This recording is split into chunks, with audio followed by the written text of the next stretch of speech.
listening to Gay News Radio. GNR. With your host, Brandon Carmody. You're listening to Gay News Radio. I'm Brandon Carmody. We want to welcome our listeners in the United States and around the world. Our guest today is James Obergefell, the lead plaintiff from Obergefell v. Hodges. The Supreme Court ruled in his favor in a landmark 5-4 decision authorizing gay marriage nationwide on June 26. Jim, it's been 2 months since the Supreme Court ruling. How are you doing today, and have you come to terms with becoming a household name? I'm doing well, thanks. As you can imagine, the past few years have been really difficult, very emotional, very challenging, but also very joyful.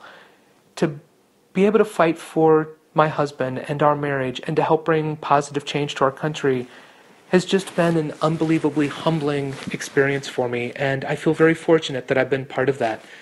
As far as being a household name or being recognized or people knowing my name, never once in my life did I want that or expect that. And it's been an adjustment, that's for certain, to be stopped on the street, in businesses, on airplanes. But it's been for the very best of reasons. People stop me to thank me, to share their story, to tell me why our fight meant something to them or someone they love. They stop to hug me because they can't think of anything else to do.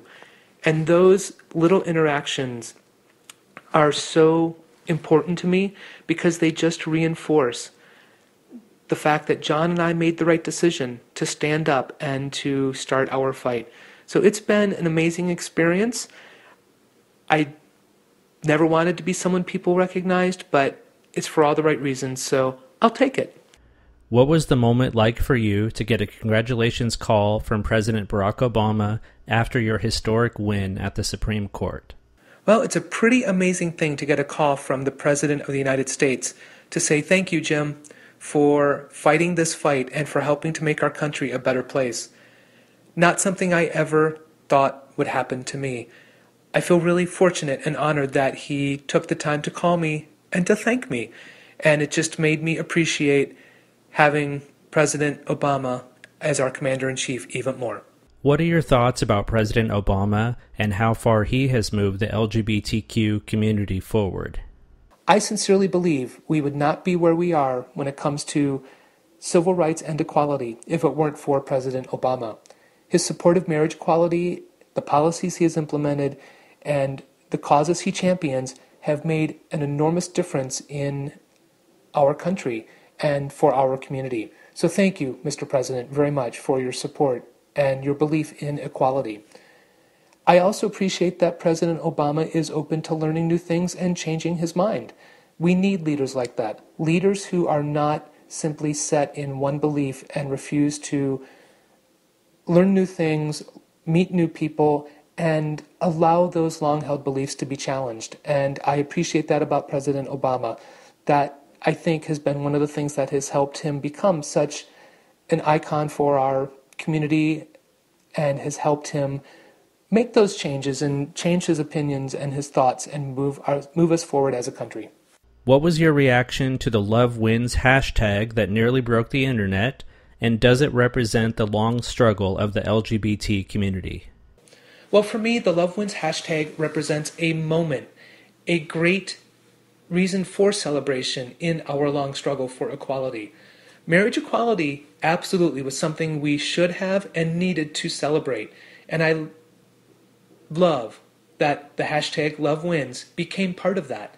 And for me, it all comes back to love. It was the love for my husband, the love my husband had for me, that propelled us into this fight. So Love Wins, I'm glad that happened, and I think it was a perfect hashtag for that day. However, it does not represent our entire long struggle for equality. We have so much more work to do, but I'm glad that it happened. It was necessary and a very fun way to celebrate that day. Is Christianity under attack because we now have some of the same rights and protections that they have always enjoyed? Absolutely not. Religious freedom still exists in this country. Religious freedom is still in our Constitution. This ruling does nothing to change that in any way, shape, or form.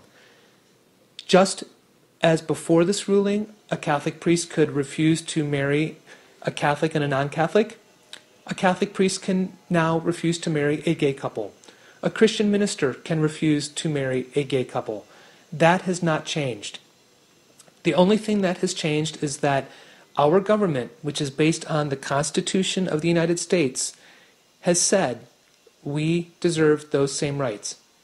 We go to a government office to receive a marriage license that is issued by the government, and as such, marriage is a civil right, and civil rights are guaranteed by our Constitution.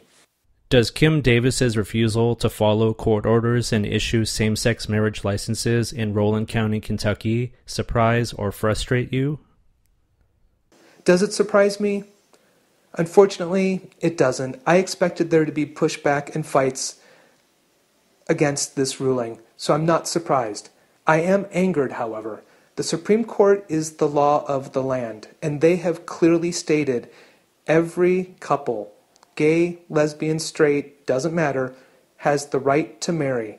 And Kim Davis swore an oath to uphold the laws of Kentucky and the laws of the United States of America. And that's what she should be doing. She is an elected official there to serve all citizens of Rowan County, Kentucky. They pay her salary. They all deserve to be served in her capacity as a county clerk. You've been listening to a preview of Gay News Radio. I'm your host, Brandon Carmody. Special thanks to our guest, James Obergefell. You can hear our full interview with Jim on September 5th when Gay News Radio debuts our first full episode. You can also tweet us at Gay News Radio. Please call us at 323-553-0076, and we will play your comments or questions on the air. You can also check us out at gaynewsradio.org. We will see you September 5th, and as always, we want you all to have a good gay. This is GNR, Gay News Radio.